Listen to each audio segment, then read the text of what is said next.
Welcome to Business Beyond Borders, the go-to podcast for CPA firms seeking transformative insights. I'm your host, Laurence Whittam, and with each episode we'll uncover key insights, best practices, and invaluable resources tailored for CPAs. From trending strategies to diving deep into outsourcing and offshoring, our experts will help in all areas of your business.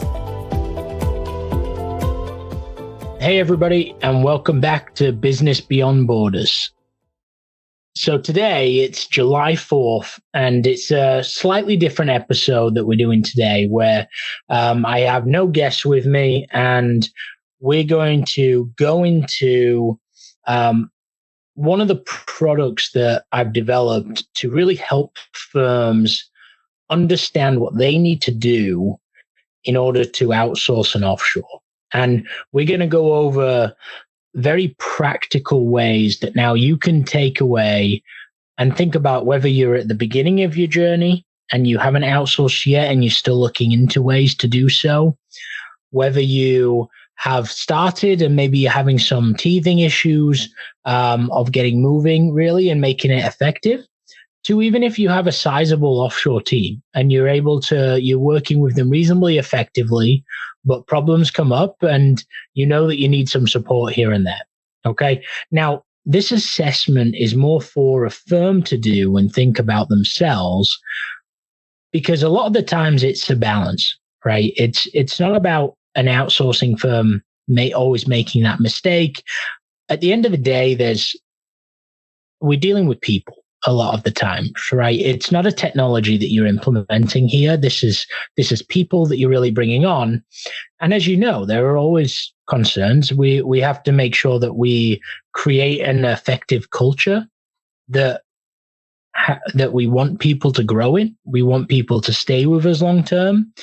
And it's the same when it comes to offshoring and outsourcing, is that you typically want to build a team that you want to stay with you long term. You don't want to have that turnover, but we also need to build a process and a system that is scalable where if somebody leaves, it's okay, right? And we're able to plug in a new person into that area to make it effective. And by having very clear ways of working, and the more and more defined you look at the process, allows you to do so and allows you to actually be way more flexible as to what that type of person is in that will fill that gap in a lot of cases. Okay. So what the product itself is a readiness assessment, right? So this is something that a firm can take away and work on themselves by answering questions across multiple categories. And these are the sort of the areas that I think every firm needs to think about before they even start working with an outsourcing provider. Okay. And now this is looking at yourself as a firm before you get into this, right? And these areas, you've got 6 or 7 categories essentially that we would look at. And the first being IT, your IT infrastructure. What does that look like? Is your system prepared to be able to have remote team members working with you, right? And not only that, but are you comfortable with the level of security and cybersecurity? And is it a big clunky way of having to log in, or is there a very clear, defined way of team members accessing the system? Is the data your data, right? Is it on your system, right? Locally? Is it hosted? Is it using a third party? What do those elements look like, right? Because you have to be comfortable with your own systems in place. A lot of third parties and outsourcing firms actually have great setups and spend a lot of money and invest a lot in their IT infrastructure and ensuring that they are secure from their end. But what I found is that you need to be comfortable with that. So you may say, hey, listen, I need to have a minimum requirement of what you've got in place, right? Or maybe you want to step above that because that helps with your comfort level. Right. But make sure you identify those things internally first because now you're able to go to a provider and really get that information from them, and you will immediately feel a lot more comfortable with the way things are working. Typically speaking, we're able to actually have outsourcing teams access our systems now, right? Whereas there's no transfer of data, everything's staying exactly where it is. So comfort levels can actually be very high when it comes to the IT side of things. And in addition to that, a lot of the software, you can put very strong restrictions on it if you would like to have a lot of control over that information, right? And the controls shouldn't be from the perspective of who you're working with from a outsourcing firm perspective to that extent. But typically speaking, when it comes to cybersecurity, and you can ask many of the IT firms that you work with or any cyber experts out there, I'm sure they will agree in that people are normally the biggest risk, right? So making sure that you have the right comfort level when it comes to the people that are being hired and doing the right due diligence on them, doing the right background checks is as important, if not more important in a lot of cases, than necessarily focusing so much on that cyber side of things, right? So it's a very important piece, but have a look at the IT infrastructure that you have. Make sure that it's effective to bring in somebody else into that.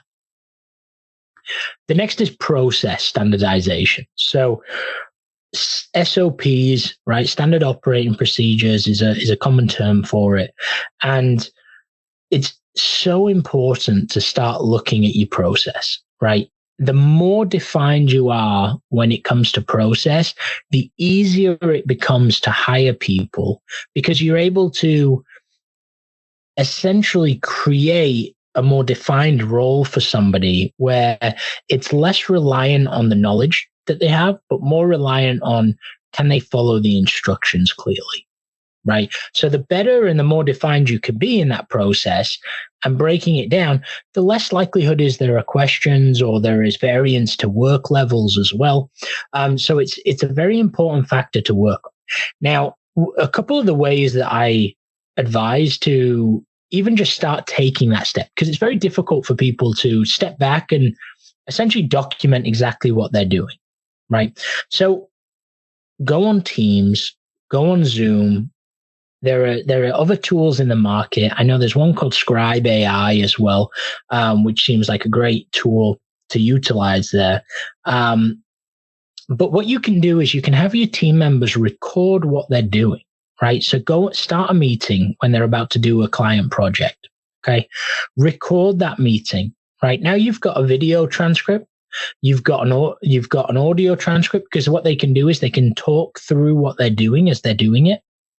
And now you're actually going to have a written transcript as well. Okay. So you've got three modes there. You've got audio, you've got written, you've got visual. Okay. Now by creating that, you can now break it down. I mean, you can sit down and break it down yourselves, or you can utilize AI and you can actually get that chopped up essentially into a process for you. So now and maybe you want to tweak that. Maybe that can be a general process, but this essentially, you are creating like a training bank very specific to the client that's being worked on, right? That person may want to go over certain concerns that come up. Maybe the bank feed, let's say, for example, gets broken quite a lot in a certain client, right? You can bring that up in that video, right? But it's also there as like an FAQ side of it. You've got it in a written format as well. Okay. So the best way that I can share in order to create a process is by having your team document themselves doing it and record themselves. Now you have really spent no additional time in creating those in a lot of cases, other than you obviously need to review them, but they don't need to reinvent the wheel. They don't need to sit back and really think, oh yeah, what's the steps I do? Because they're doing it, right, on a day-to-day basis. So you can very, very quickly build up a training base, right? That now you can also, in addition to having these standard operating procedures, you can have these for trainings, and now you have standard trainings that you know for a fact that anybody being onboarded with you, they're going to go through that same onboarding, right? So they're going to have the same training. They're not going to sit with the same person, and maybe they explain some of the FAQ, or they explain some of the process, or they miss out on a few things just because they were having an off day, right? Or maybe they just missed something in a training, for example. By documenting it and having it there in a video format, and as they're doing it, you've got more of a guarantee that it's going to have been done correctly, right, and appropriately, and covered everything every time. Okay. And as things get uncovered that maybe were missed, you can add to it, right? So that's would be a great way to start your SOPs if you don't already have them in place. Okay. And even some of these tools can take out certain sensitive information, blur it out, right? So now you can clearly make it by doing the work that you're currently doing. Okay. So I highly recommend that, because I find a lot of people that I work with struggle to really create a clear standard operating procedure. But this is a great way to do it. Okay. The next, cultural and strategic alignment. Okay. And when we talk about that, is you need to look internally first. Do you have any internal problems with your culture, right? Do you have any problems with team members not necessarily getting an understanding for your roadmap from a firm perspective, where you're going? Okay.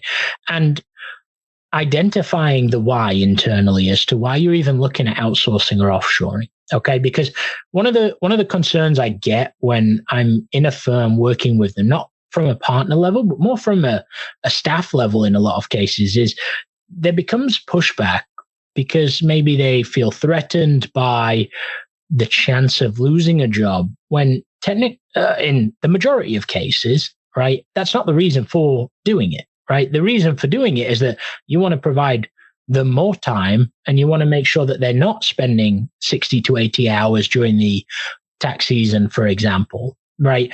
And that's the vision and the thought process behind it a lot of the times in the senior leadership. But that why message isn't necessarily translated across the firm. Okay. So that's where making sure that culture and that strategic alignment is there. And also at the top level, making sure your partners understand that why you're doing it, the reasoning behind it, and really making sure they're all on board with it. Right. And what I've seen in a lot of cases is less so that they're not on board because they really just don't want to do it at all. But a lot of the times it's because of a lack of education around it, right? A lack of understanding around what that could look like. What are the risks, right? And being a risk adverse profession in a lot of cases, right? This is where educating and making sure that everybody's talked through it and you've got guidance there is very important. Okay. Communication structures, another huge piece. Okay. Now we're working with different people in different countries in a lot of cases, right? Now there's different culture. There's people with language barriers. There's people with different personal needs than yourselves. And this is where having that communication strategy and structure set up properly, it means that you're able to try and eliminate a lot of these problems that come up from miscommunication, right? And what I mean by that is there needs to be a very clear way that they're communicating with you, right? Do you want them to communicate with you all throughout the day and you're very approachable from an open door policy? Okay. They're not sat next to you, right? So it becomes a bit more difficult from an individual's perspective, reaching out to a partner or somebody senior than them, not knowing if they're going to be on a call with a client, not knowing if they're going to be busy, and not wanting to disturb their work and disrupt them, right? And feel like you're necessarily like annoying them in some cases, right? That's the concern that resonates with people in a lot of cases. And more so, I would say, with a lot of cultures like in the Philippines, like in India, right? They don't want to do that. So making sure that you have very clear structures as to, yes, I really want you to reach out to me. It's never disturbing me. Or send me a message on Teams throughout the day, right? Or you have very structured meetings that are, hey, listen, we're going to have a daily call. This is the time it's going to be at, and we're going to go over X, Y, Z. And then as you start to build those relationships, typically things then open up. Okay. And same thing, you may prefer a message at the end of the day with like here are the tasks that this person has worked on, here's a report, here are any questions, and you may not want it throughout the day, right? You may not want those disturbances, right? Now, everybody is a little bit different. So making sure there are options for your team is very important, and making sure you understand the type of person that your staff is a very important piece to it as well. And then the final element that we sort of look at is sort of the financial and the compliance side of things. And what I mean by that is a lot of the times I see firms saying, hey, I need to hire somebody, or I need to go outsource right now because we have this need and demand. But when you look at utilization or realization across the firm, there's actually a big gap between how effective some of the talent is being used, and especially when you start to add numerous offices, you'll actually find that there is people that you currently have that could actually take on that work. So the question becomes, if they're not able to work with somebody in a different office within the company already, then how easy is it going to be to then add the cultural mix to it as well, like in terms of working with somebody halfway across the world, right? And what it comes down to is making sure that you've actually really thought about this, right? Making sure that you are utilizing people effectively across the firm, but also making sure that you've really put a plan in place and you're investing in the new talent, right, that is coming up, because it's very much like you're opening up a new office, right? And it's not that plug and play approach that many vendors will tell you it is, right? This is people we're dealing with, right? So people that need to have time training with you, need to have the investment from you to ensure they understand what you want from them, right? And they personally have their own goals, right? And career paths that they want to be following. So now you have to think about those elements as well. Okay. So this is where that assessment element, right? And you going and sitting and thinking to yourself across these areas is so vastly important. Okay. And again, if you need help with this, we've got this tool now, right, that has been developed. So you're able to come, there's a self-assessment version. I have a more detailed version where I work with firms more hands-on, and I'm able to, again, sit with the partners and actually go over from an interview perspective, right, to ensure that everybody is on the same page, right? And then there is very clear custom advice that comes from the assessment then going forward.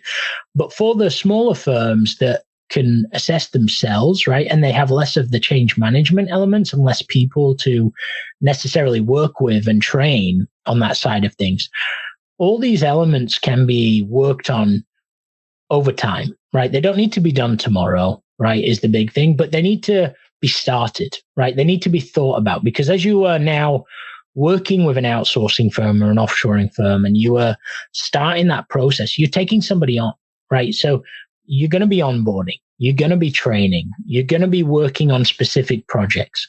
You're also going to be having feedback and errors and improvements that are needing to be made.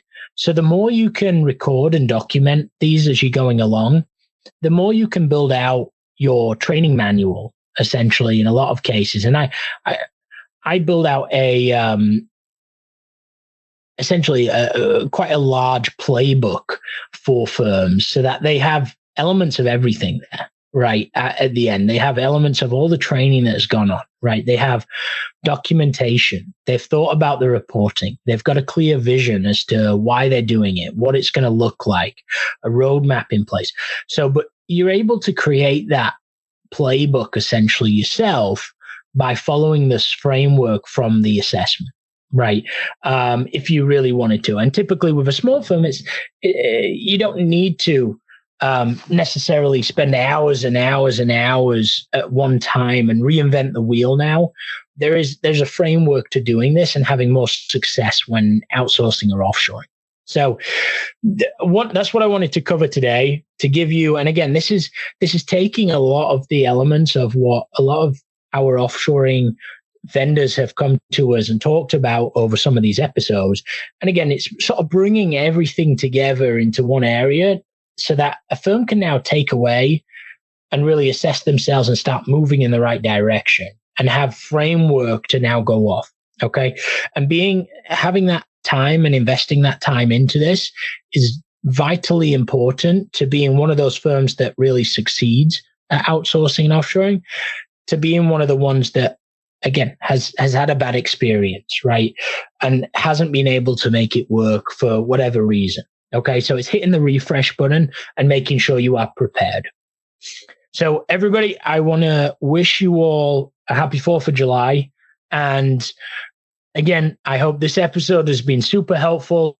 I'm sure you weren't sat by the pool listening to this. And I hope you weren't, right? I hope there was music on instead, because I'm sure that would have been a lot better.